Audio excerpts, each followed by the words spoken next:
Okey, alhamdulillah saya pun sebab dah lama kenal Datuk Seri Hasanah. Last jumpa dia tinggal 14 tahun yang lalu. So memang satu penghargaan, penghormatan yang besar lah. Saya sangat amat hargai diberi penghormatan seperti ini. So I hope saya dapatlah contribute balik kepada society.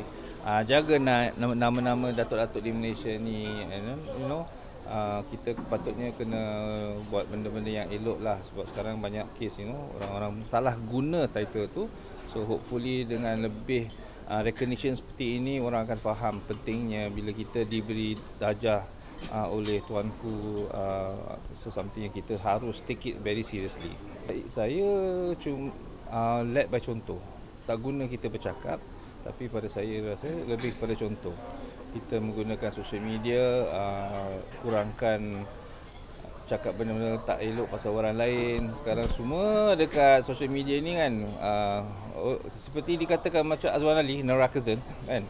Sebab itu is part of cyberbullying. So saya sekarang ni sebagai penduta anti-bullying.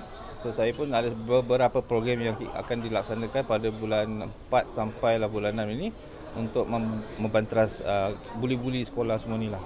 Saya rasa ada ramai lebih hebat saya, yang lebih established dari saya. Tetapi yang penting adalah kolaborasi. Kolaborasi sebab dalam industri saya ni adalah satu bahasa yang universal, di mana saya pernah syuting di India, saya pernah syuting dekat Hong Kong, saya pernah syuting dekat Indonesia, Thailand semua.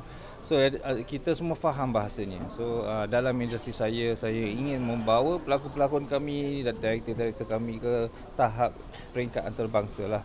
Bukan kata kita tak ada bakat, tak ada seni, tak ada skill, semuanya berbakat kan. Cuma peluang tu tak ada.